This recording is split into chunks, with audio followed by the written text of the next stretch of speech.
Thank you for joining us on episode 4 of Women to Follow. My name is Rose Horowitz. I'm a Pulitzer-nominated journalist and founder of Women to Follow. I am honored and thrilled today to welcome Judge Ginger Lerner-Wren. She's a pioneer who has presided over the nation's first mental health court since 1997. She is also the author of A Court of Refuge, a book about her mission and creative approach to treating defendants with dignity and compassion. The court has diverted 23,000 people charged with misdemeanors from jail, she says. We'll meet Judge Wren shortly. In 2018, I started a Twitter trend with the hashtag Women to Follow, a movement to amplify the voices of women on social media. The hashtag had a reach of 12 million in its first 2 weeks. I want to thank my terrific producer, Stephen Kaplan, who's a great social media and visual pro, and you can find him at Stephen Kaplan at Spin It Social on Twitter. Today, I'm honored to produce. I'm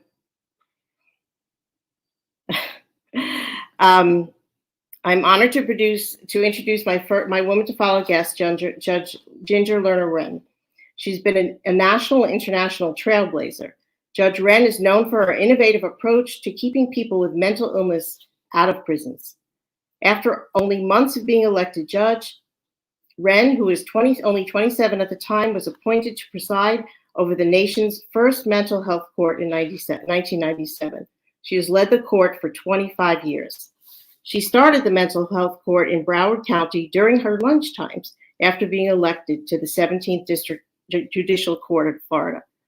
Formerly, she had worked with the Florida Advocacy Center for Persons with Disabilities. She received many honors, including the National NAMI, the National Council for Behavioral Health, and the Hill Foundation, The Hague, for Justice Innovation. Judge Wren is the author of A Court of Refuge, which was published in 2018. She is also an adjunct professor for Nova Southeastern University. Hi. Hi, Rose. How are you? Thank you so much for joining me. I'm so honored to have you here. It is such a thrill to be here with you, Rose. I am like one of your biggest fans. And it's just an honor to be on Women to Follow. I'm really, really very, very honored. Well, that's terrific. I know we've met on social media. You're very active. And I know you've been one of my Women to Follow. And now I have the pleasure of meeting you this way and asking you questions in person. Yes, welcome to my family room. Looks very cozy. Yes. So I just want to tell everybody the show is live on Facebook, live on my Twitter feed, which is Rose Horowitz 31, and live on my YouTube channel, Women to Follow. And I'd love to hear from you. So please post your questions and comments. So I will ask you, Judge Wren. So tell me how you've managed during the pandemic. Well, I was talking to Stefan about that a little bit before we started the show, and I, like everyone else, a lot of anxiety. I think, and kind of, taking it day by day.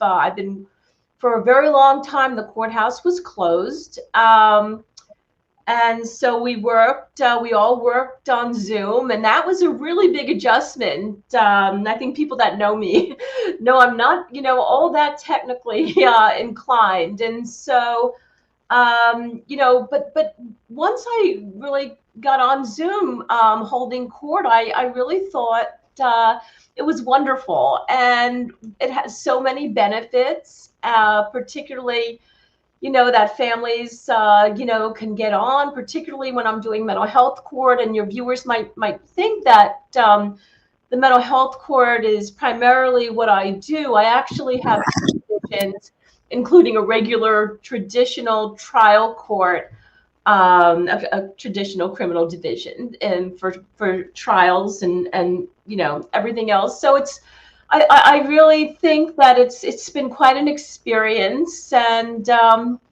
fingers crossed we get out of this sooner than later. And how many months were you virtual with the court? I'm sorry? How many months were you virtual with the court? Well, we're still virtual. No.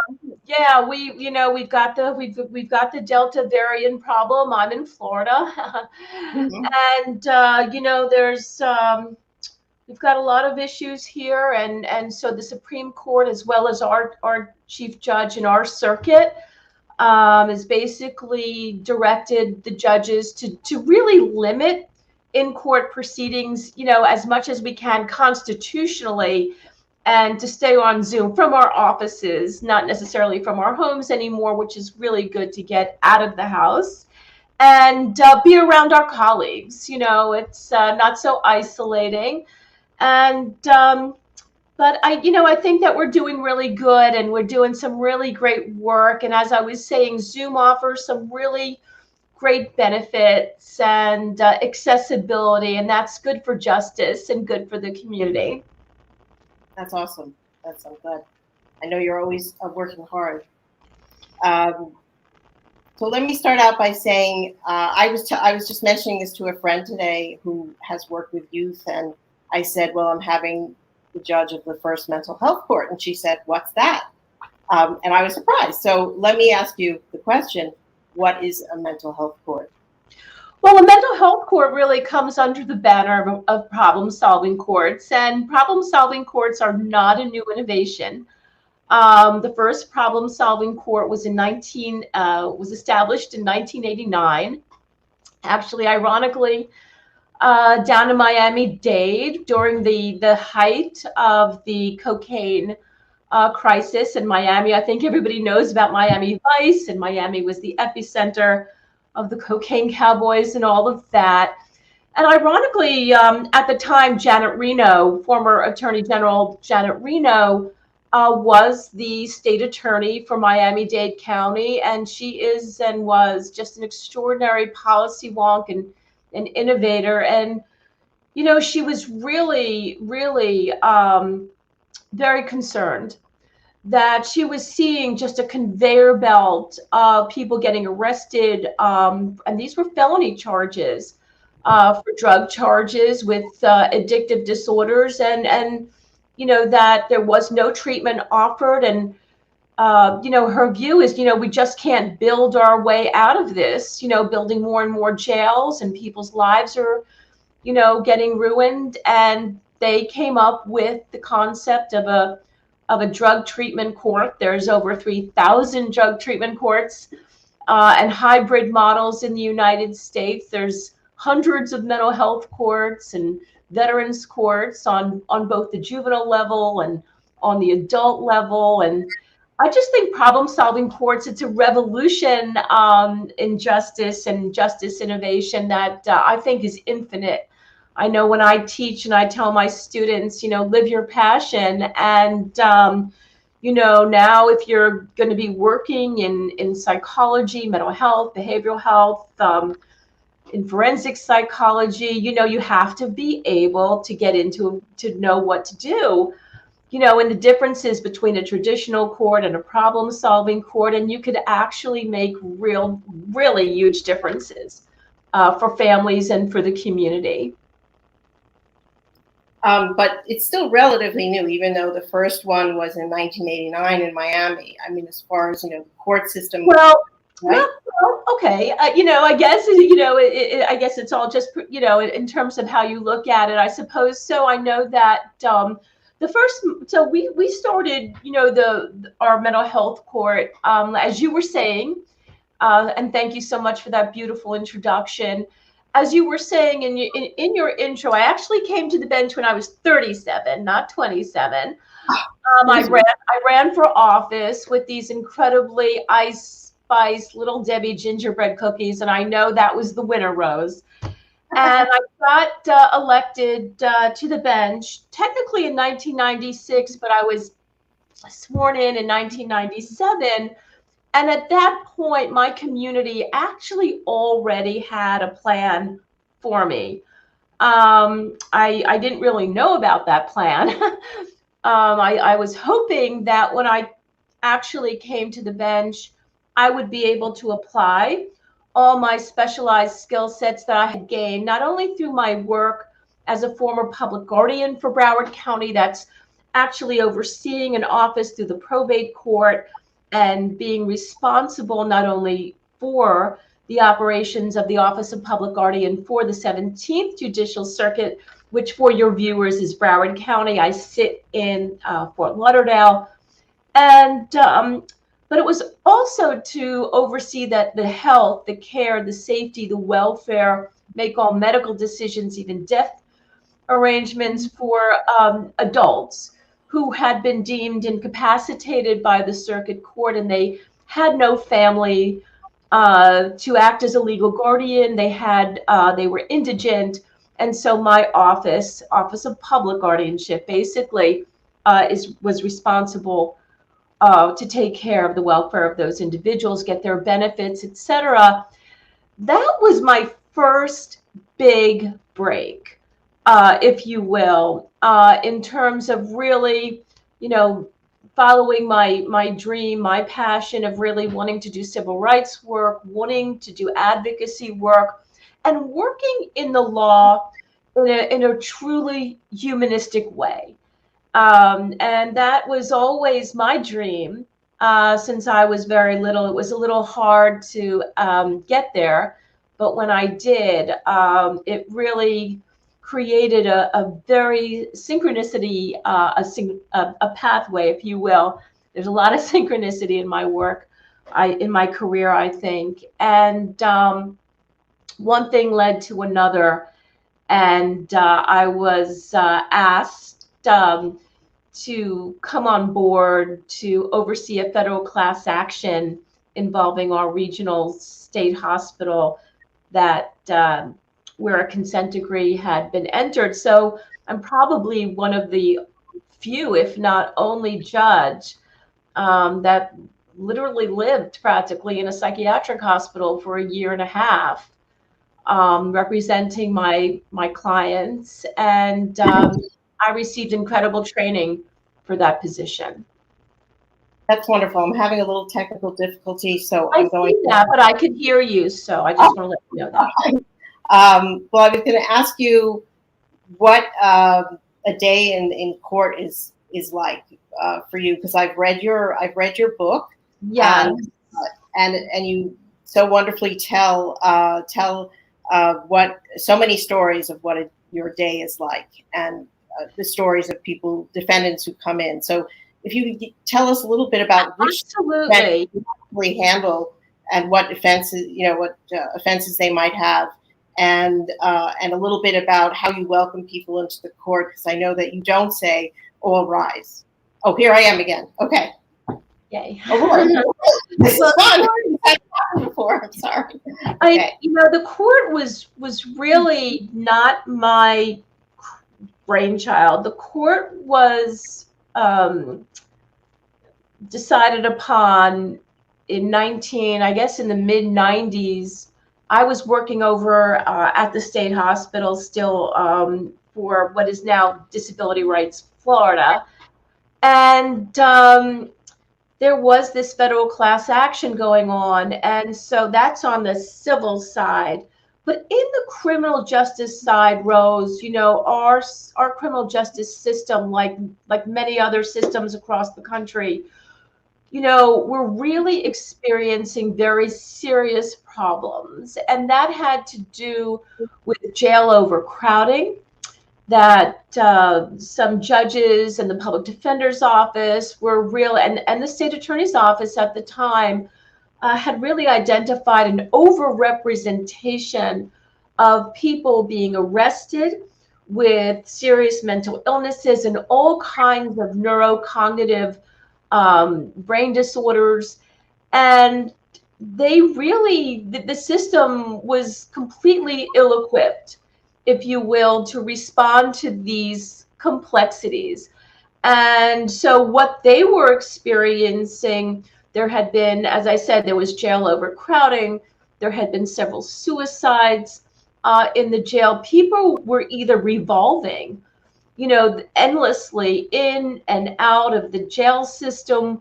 It was just endless because they weren't being served in the community or gaining access to care in our mental health system in Broward County. Our system of care is extremely underfunded. Florida receives no Medicaid expansion. Our county had gone through a grand jury investigation in 1994, and the mental health court is actually an outgrowth of that grand jury investigation of our mental health system, our community mental health system, for both juveniles and adults, that basically found, that there was no one accountable to anyone for anything in terms of people and families trying to secure care for their loved ones. And when I was public guardian, just to go back a little bit, and then we'll talk a little bit more about the court. But I think it's really important because we might have, some viewers and listeners that, maybe want to go to law school or are in law school and et cetera, practitioners. And, I will never forget, but over a period of 10 days, 3 groups of families just showed up at my office, and I didn't handle, people that actually had family members. And every single family said to me the exact same thing, Rose. They said, Judge Wren, they said, Ginger, we, or whatever they called me at the time, we were told that you could help us with our mother, for example, who suffers from schizophrenia, or we were told that you could help us with our son. And I don't know who was saying this, quite frankly, but by the time the 3rd family left my office, and under the statute, I couldn't care for their family members. I wasn't permitted. And sure enough, I made this private, very silent promise, because they were so exhausted they were so distraught. You could see the fatigue in every ounce of their bodies. A family, I think, that had a son who had been fine, and then he got in a car accident.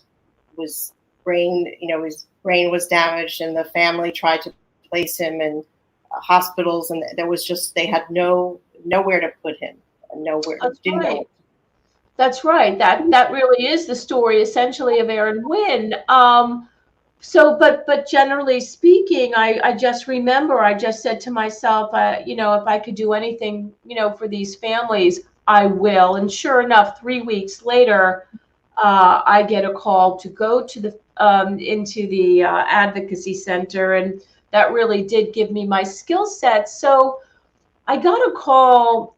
The task force that had been working on this issue while I was working at the state hospital, they had no money, they had no grants.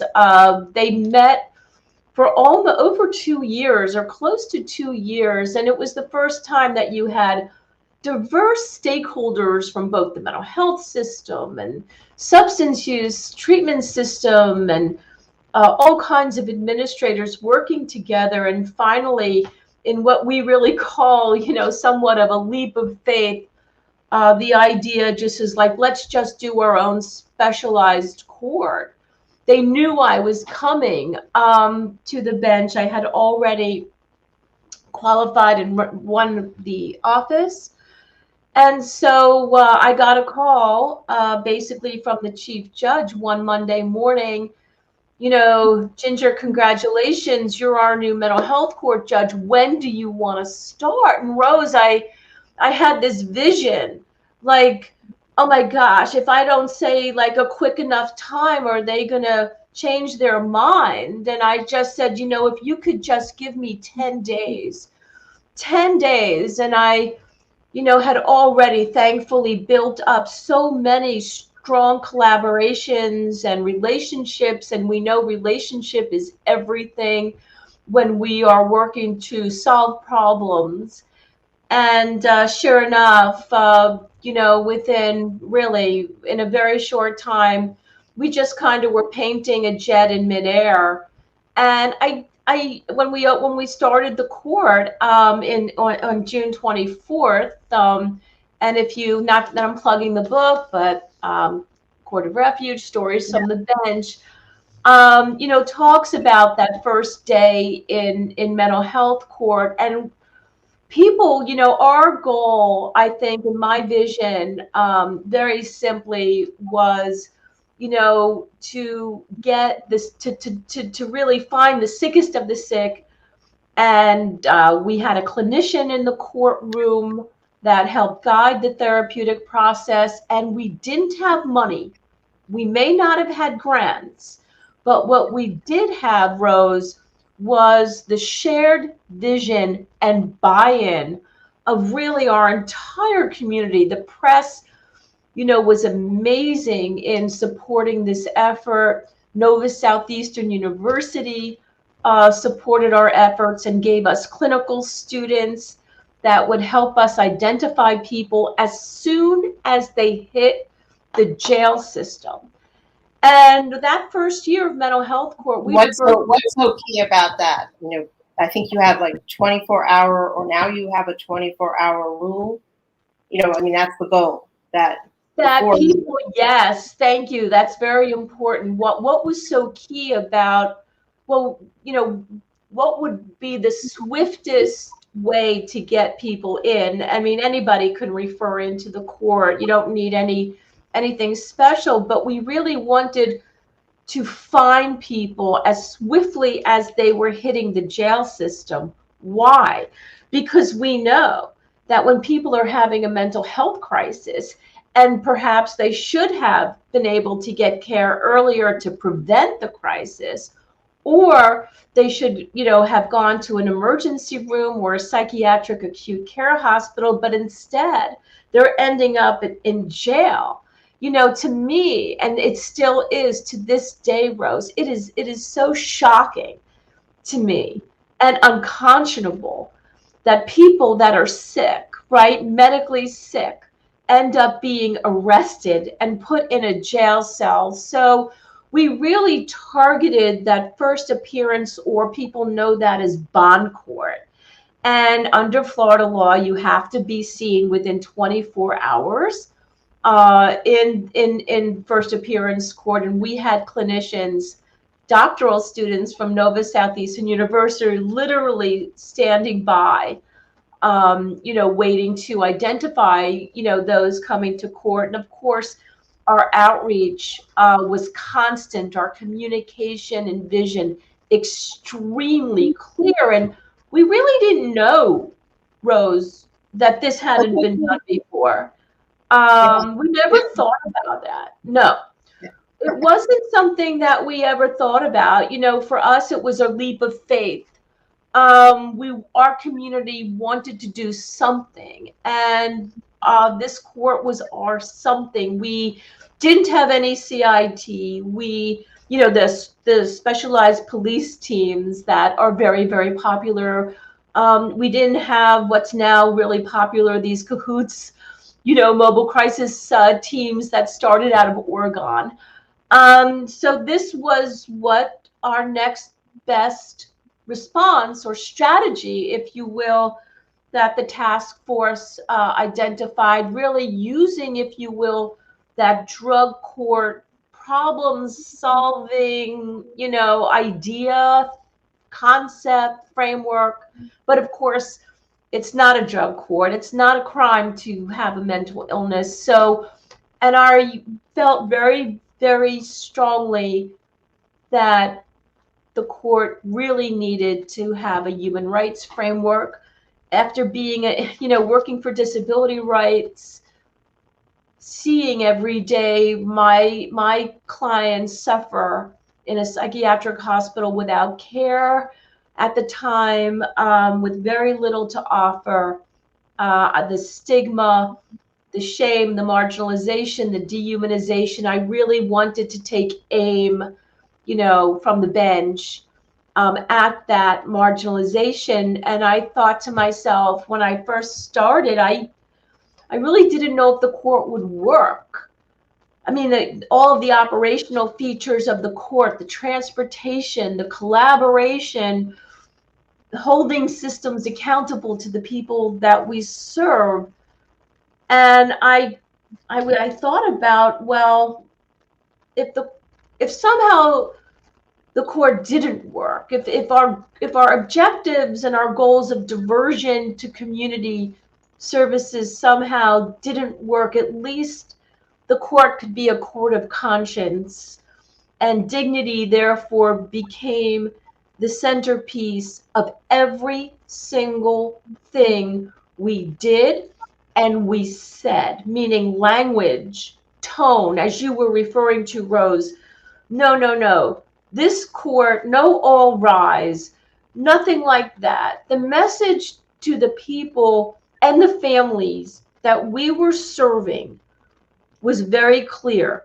This court is here for you. We were literally taking a court and turning it inside out and using the authority of the court to really leverage services for people that really desperately need them. And I think that's my surprise, and really to this day, profound gratitude to our community. That's who gets the credit. All of these agencies, they literally had to break their service model, Rose. Nobody got any money in order to share their resources, Rose, their precious resources, limited resources with our court.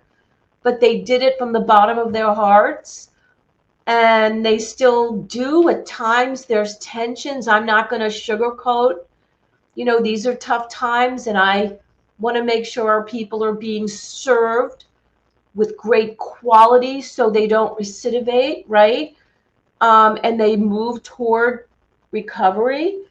And so in that regard, the court kind of acts as a quality overseer to healthcare, and in that regard, it's really interesting. That's really interesting. It's basically, it's so creative what you did in that, you just approached this and you had to build so many allies. And I guess let me stop for just a second and I'll take in some comments from people. So Tim Sohn is asking, what is the most challenging thing about holding court over video?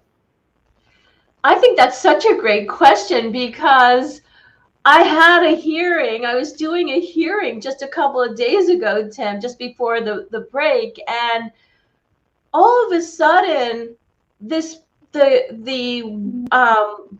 was the defendant in this. It was a regular traditional case.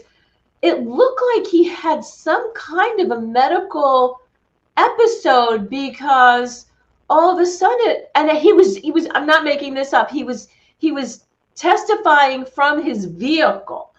He was sitting in his parked SUV because he said he had 4 children and that would be the quietest place he had. So I'm literally having this person in a van practically. And then we were watching and we didn't know that it froze. We literally thought he had passed out. And there was you described things like this in the book, and I keep imagining that. We didn't do Zoom in the book, and so there's always something. Thank God he just froze, and he was fine, and but there's just so many interesting things that happen over Zoom, but we get to meet families, and I think that's my favorite part.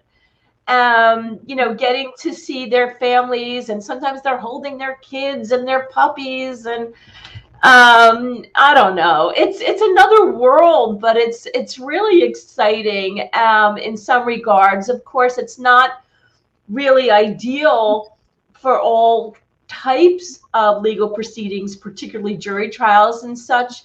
And for mental health court, it's positive. And then, but if I'm in the courtroom, sometimes I just, Rose, I have to get off the bench. And I go down and I just sit next to the families and the people that I'm serving and the adult, where there's it, it's engagement. It's that engagement piece in mental health. There's so much anxiety and the barriers, the shame and culture. There's so many cultures that really don't believe in mental health care, right? And so I get off the bench and I sit down in the courtroom and I take my time and I let these family members know that, we're a team and I'm never going to leave them. We're going to do this together. And I promise you, that we are going to do everything we can for your son or your daughter or your mother, whatever. And, that I miss. I miss that personal connection because there's just nothing like it in the world, to build that, connection. I know you're, let's see, we have Laura Casillas who's joining us. She's living in Orange County, California, and she's saying, I'm learning so much about something I didn't know anything about. I appreciate that you're bringing dignity to those with mental health challenges. Thank you, Laura. That's so kind of you. And from a scholarship vantage point, there is theory. There's actual legal theory. I am a professor, and so I guess I feel obligated to do a little educating on theory. And, we talk, Rose, and you see this a lot, on Twitter and LinkedIn, and a lot of professionals talk about trauma-informed courts, and trauma-informed care is just so, oh my gosh, it's so vitally important, and understanding and teaching and using the courtroom as a classroom, because mental health and behavioral health literacy is so important.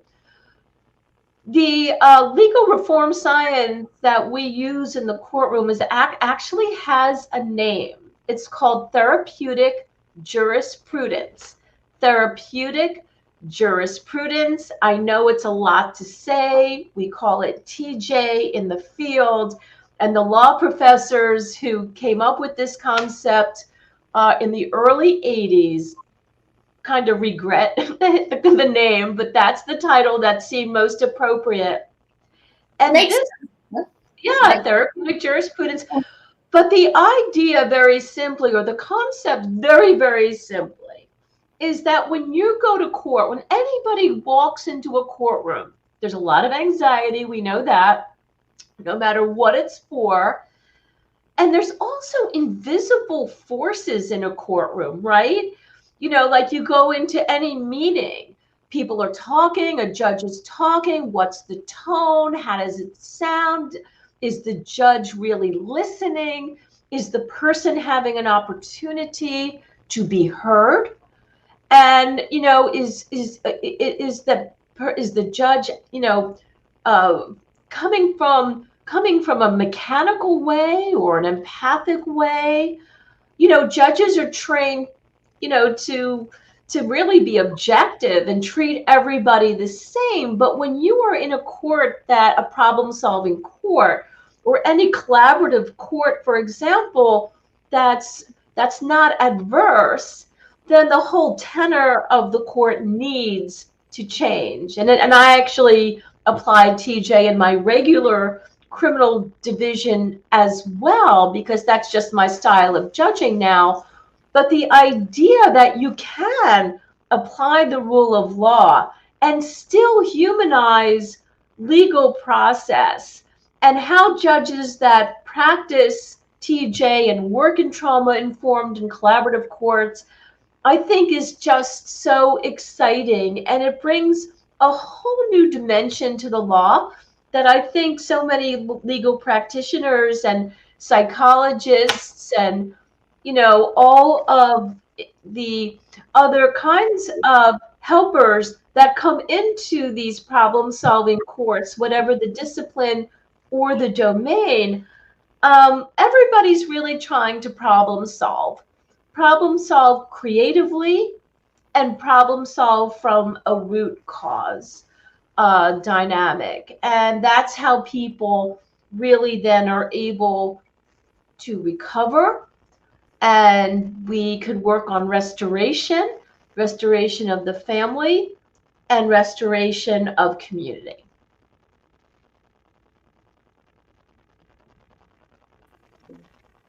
Okay, here I am again. Okay. But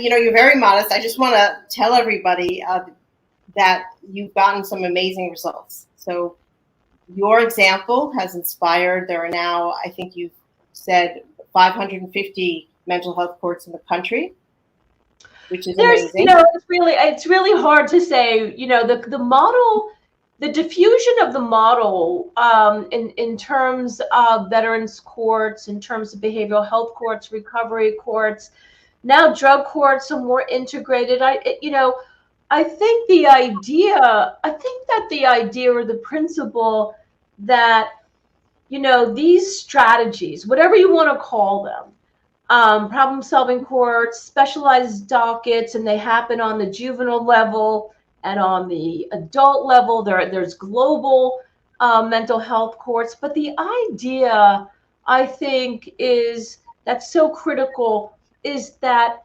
persons with mental illness now are no longer being excluded.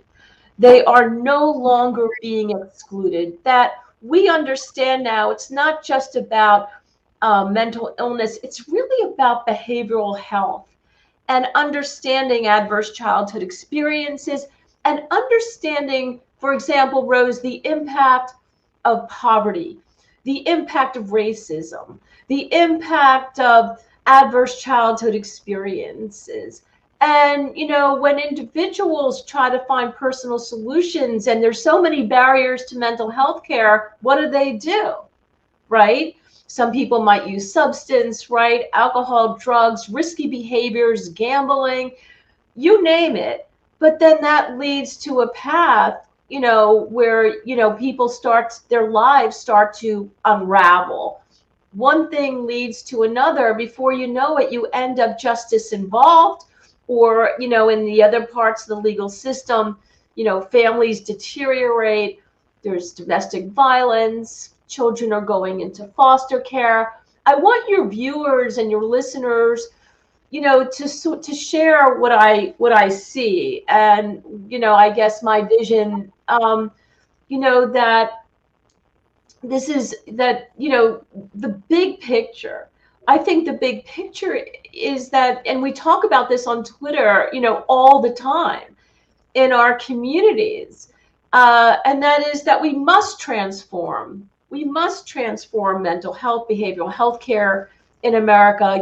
Years ago, I was very privileged to be appointed by President George Bush to sit on the New Freedom Commission on mental health. It was the second presidential commission in the United States. And I'm really proud of that work because it was the very first time that a presidential commission on mental health ever actually focused on recovery and made recovery the centerpiece of our work, which was really extraordinary. But the vision of the commission was transformation of the delivery of mental health or behavioral health services in the United States. And, sadly, we still just haven't gotten there. I mean, I admit it, I was so naive, Rose, when I started the court. I thought for sure, if we take this fight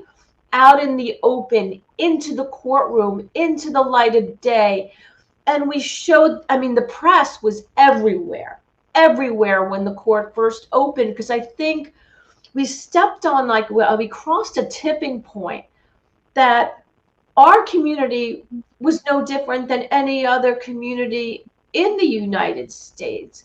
That families were watching their children, sons and daughters, and get arrested when what they needed was access to care, largely, particularly on the misdemeanor level. So if I'm hearing crimes, petty thefts, trespasses, disorderly conduct, right?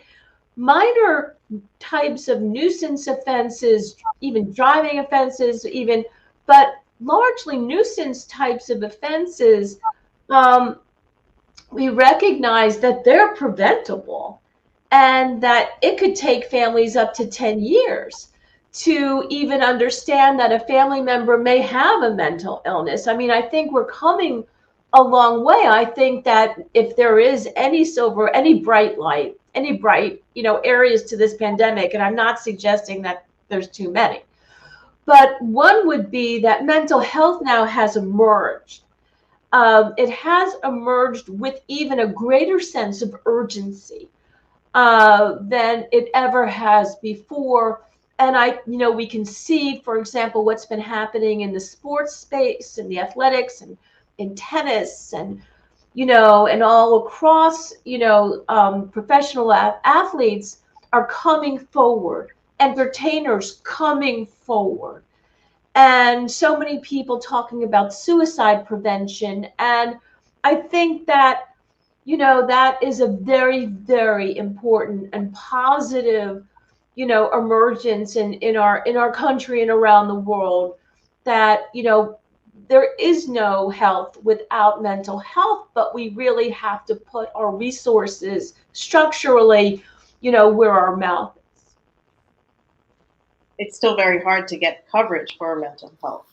I mean, It is. It's improved a lot, but it's still it is. Even with the parity law, there's a high percentage of denials, and it's that without the court, I don't think that the people I serve would necessarily, and I necessarily get the kind of quality care that they're getting, because I really understand that jail is not a discharge plan, and taking a pill is not a treatment plan, and people that suffer from cardiac conditions and diabetes and asthma and any other physical illness, people with mental illnesses deserve that same kind of attention. Thank you. Just want to get back, as a judge, you're very active on social media. Tell us why and what benefit do you see from it? That's just a really interesting story, but it goes back, first of all, to when I was nominated by the Hill Foundation in 2013, and they had, and this is the Hague Institute for the Internationalization of Law. Basically, it's a legal incubator. It's a justice innovation incubator out of The Hague. And you told me like Shark Tank? I'm sorry? You told me it's a little like Shark Tank for Exactly. For social justice and justice innovation. They're amazing. I love the Hill Foundation, and they know it. And to make a long story short, a colleague that I know nominated me. J. Kim Wright, she's an innovator, a pioneer in the legal space herself. And the nomination process was rather difficult. But then I got to the semifinals, and this is going back to 2013. And the semifinals was like a global American Idol vote. So if you got the most votes in your category, in my category, what I was nominated for, I think they called it a court of therapeutic screening, and they didn't call it a mental health court. And it was for sustainable innovation, for sustainable innovation. And I didn't know what to do. How do I get these votes if I want to get over to The Hague and do a Shark Tank like e-pitch to a professional jury? So I put a small group of friends together, and then one of them said, you got to go on LinkedIn and you have to do it like you're campaigning for office. So I got a LinkedIn guru, and that was my entree to social media. And I was talking to people all over the world, telling them about the work that I do. And then I happened to come across a wonderful, wonderful psychiatrist, author, lecturer, he's everything. And that's Dr. Lloyd Setterer. Many people know Dr. Lloyd Setterer from Columbia. And he's a former mental health commissioner from the state of New York. He was the editor for Huffington Post at the time for their mental health, healthy living section. I called him.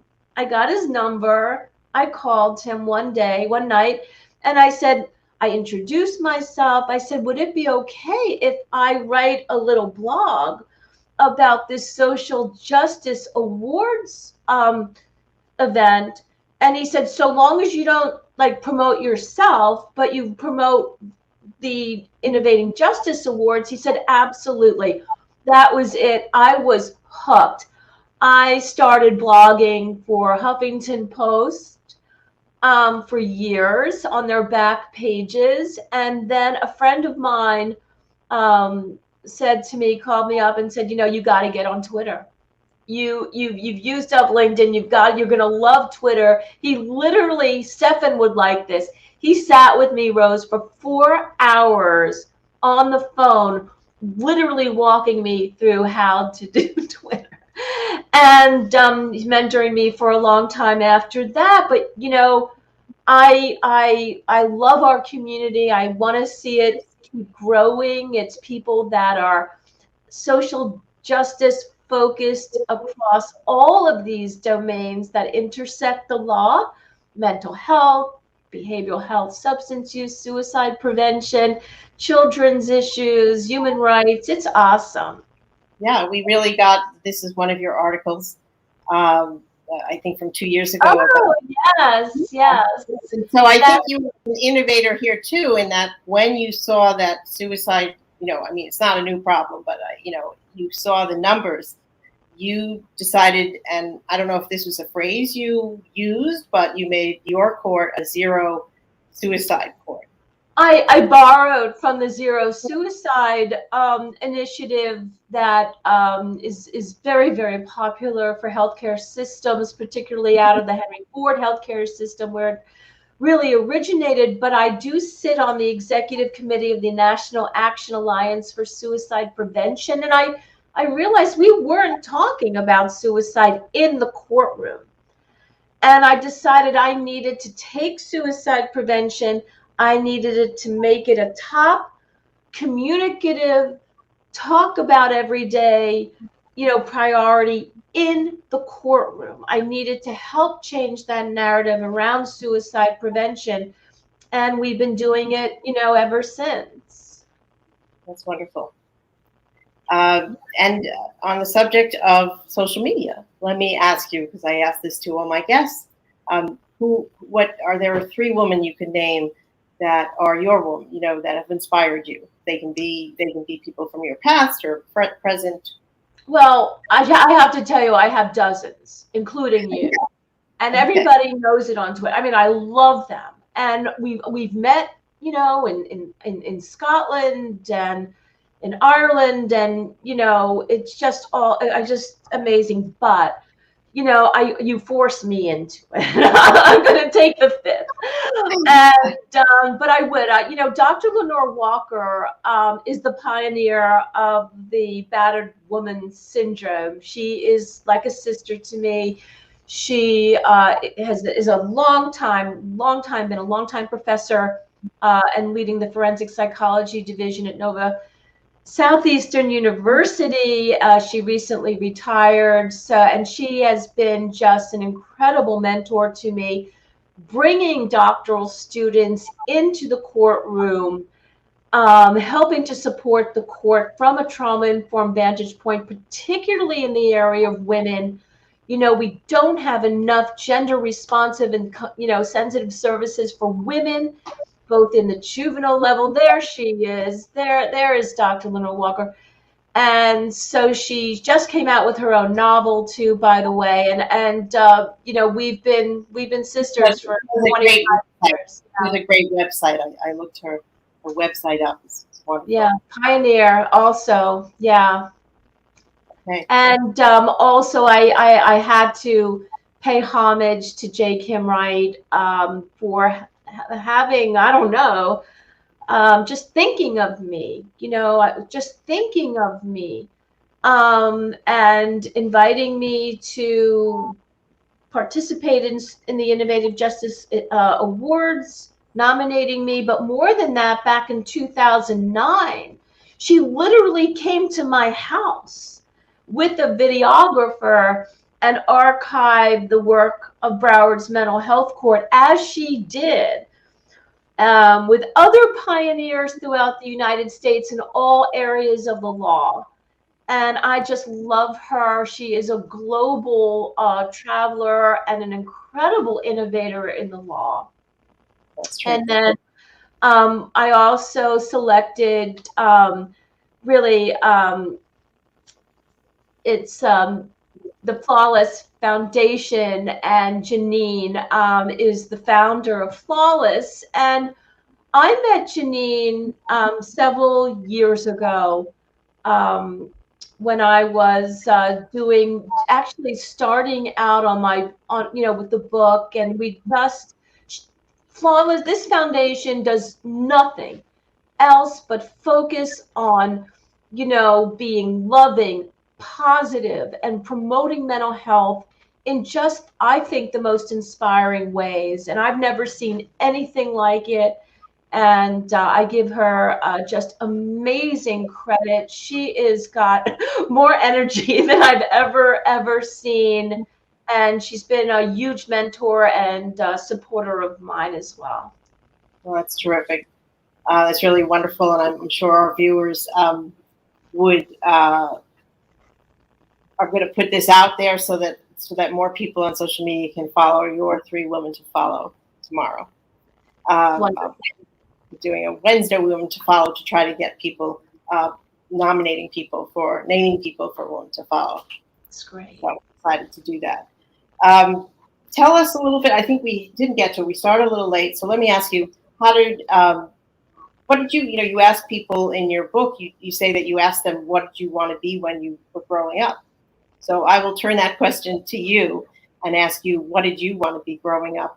And was it a lawyer, or, what did you want to be? I was so hoping you would ask me this, Rose. I actually, on my legal pad, I wrote, I have a lot of notes, but I actually have, it's really about living your dream. And when I was a little girl, I just knew, I wanted to do some kind of civil rights work. I didn't know even what that meant. When everybody else was watching, and I'm going to age myself, Romper Room, right? We didn't have Sesame Street back then. I was watching biography. Yes, I'm watching biography and, looking at these civil rights figures, and I go, oh my gosh, I couldn't take my eyes off them. And so it took me a while to find my fit. And I think that's the message I want to send to everybody. Don't give up on what you believe in your heart is your purpose. And it'll come. It may not come immediately out of when you graduate or your first job, even your third job. But you make your way there. And I feel that I definitely am living my dream. And I know sometimes it's really hard. I know sometimes there's a lot of tension, in terms of advocacy. You don't always make a lot of friends, right? And it could get a little rough and tumble sometimes, but I just can't help it. I just feel like being a voice for people that need a voice and don't have one, for, in terms of their legal rights and their dignity, is everything.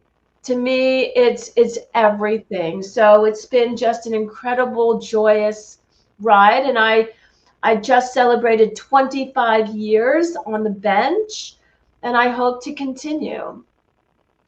That's terrific. I think it's an astounding number. I think I read in something celebrating your 25 years that you have, I guess you use the word diversion in the system, but diverted 20,000 people with. Oh yeah, we've probably more than that. Yeah, without there's no grants.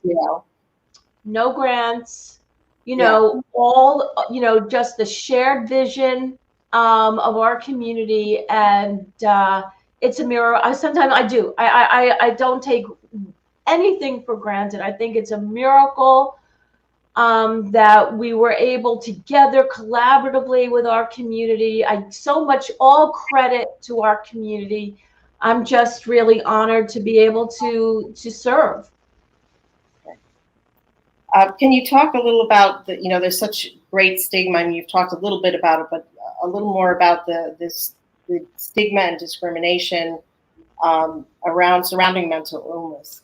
And yeah, this has been you're right. This is how the capacity of the judicial system to respond to youth or adults in the legal system.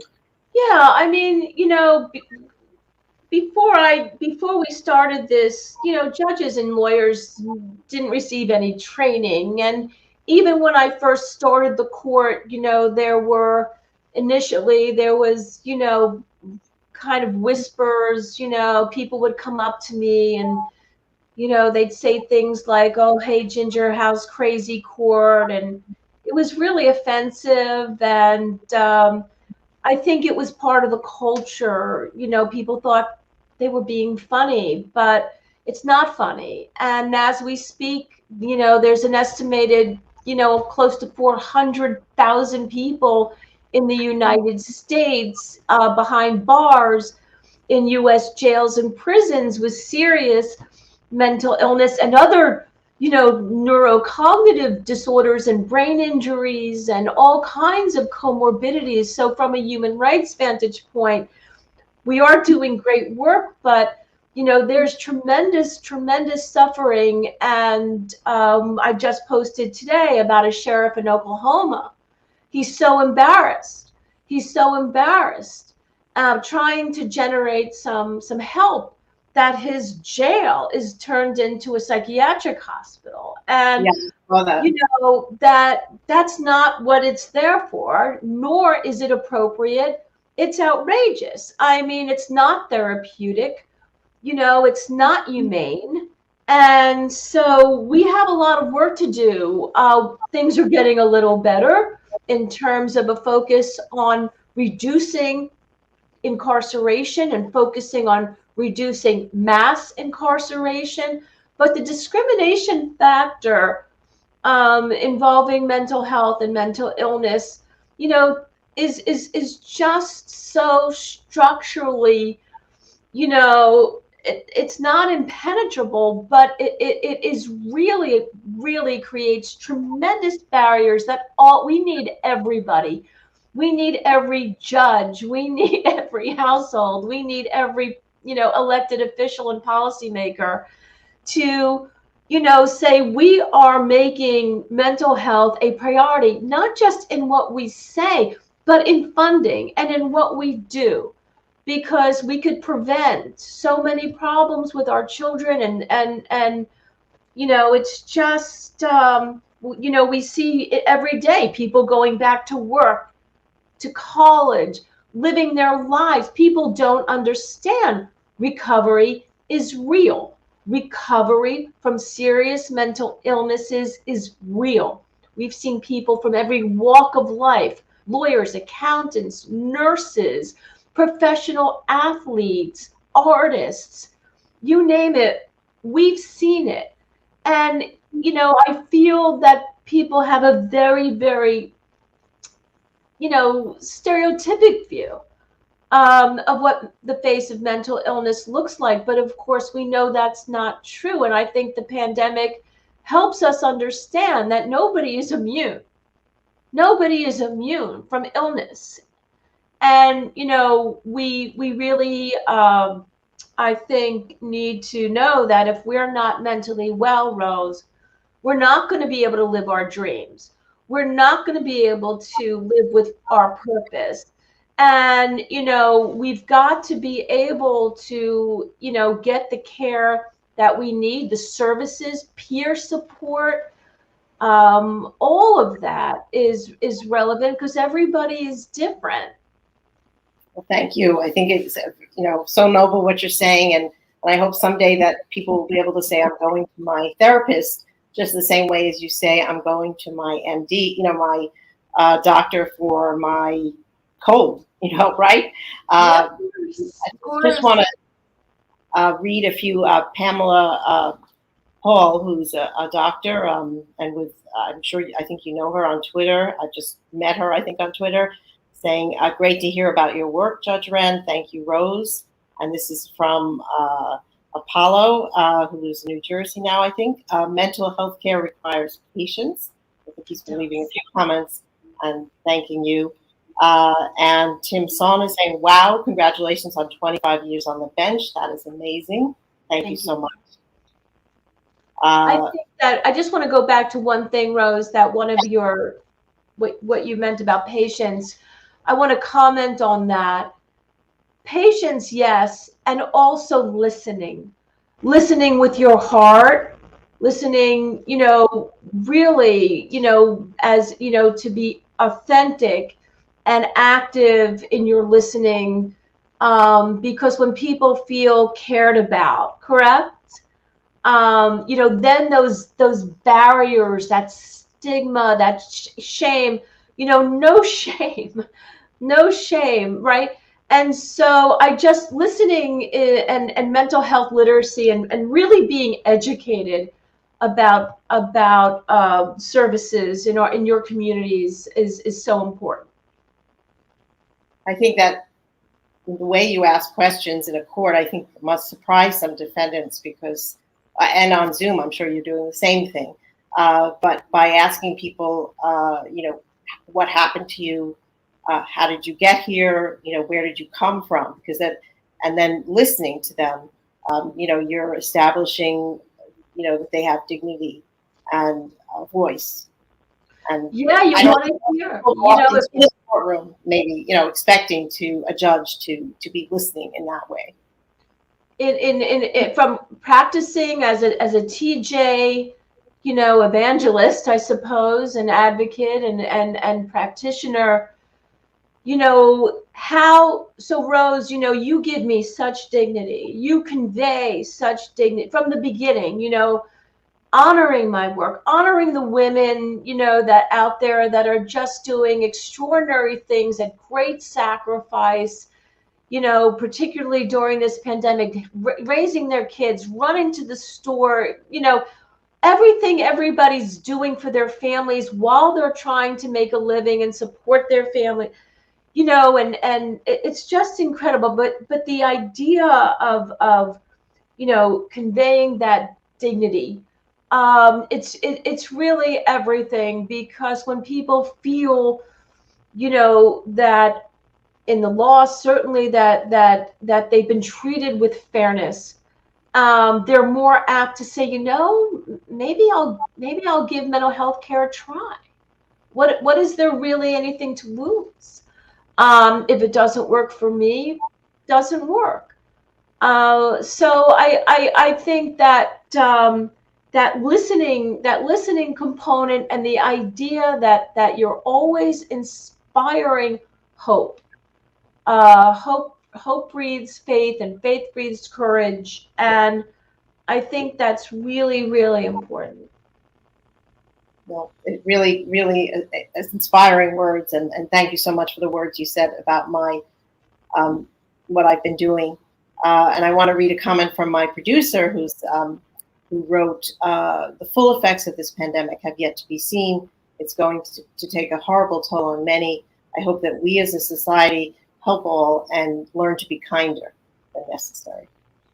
Absolutely. I'm totally with Steph. And we culturally we're, clearly, we all need to be more understanding, take some deep breaths, and remember we're all in this together. And, together we also make change. So, we're stronger together. Well, thank you so much. I want to thank you so much for being on the show and giving us your time and your fabulous words of wisdom. It's just so wonderful to have you. And here's somebody I know from our kids growing up together. This is she's founded. She has a foundation now. Her name is Terry. And she wrote, "Thank you, Rose and Judge Wren, for being visionaries for the long horizon on the mental health challenges people experience and how we need to be a society of inclusion, empathy, and understanding." Beautifully said. Bravo. She was a very big leader in the community. And at 10, one of her sons had a brain, unusual pediatric cancer. And she has since founded this. She's founded this nonprofit to try to make the transition for children who have serious illnesses back into regular life. So, beautiful, great things. People, that's we have to live our passions, and you really shown us how you've brought your passion to help thousands and thousands of people. So. If you'll just stick around for a few minutes, I'm just going to talk about my next show, and I'll be backstage with you in a few minutes. So thank you so much, Judge Wren. You bet. Thanks for having me. Thank you. So just thank you, everybody, for bearing with me with my tech delays. It was such an honor to have Judge Wren. And just want to tell you a little bit about my next show. It's in 2 weeks, and I will have Jackie Broadnax, who is executive producer and host of Black Girls Podcast, which is a huge following. I think 161,000, at least on Twitter. And the podcast arose from her founding Black Girl Nerds, which started as an on-site online publication, and she's herself a writer and writes about entertainment and media, and I'm really looking forward to her. And thank you, Paula, for tech delays happen. Way to get through it. So thank you. And a comment from Apollo. So glad this happened. So thank you so much, everybody. And I will see you in 2 weeks, and keep following Women to Follow. And I will have Judge Wren's Women to Follow out tomorrow. Thank you again.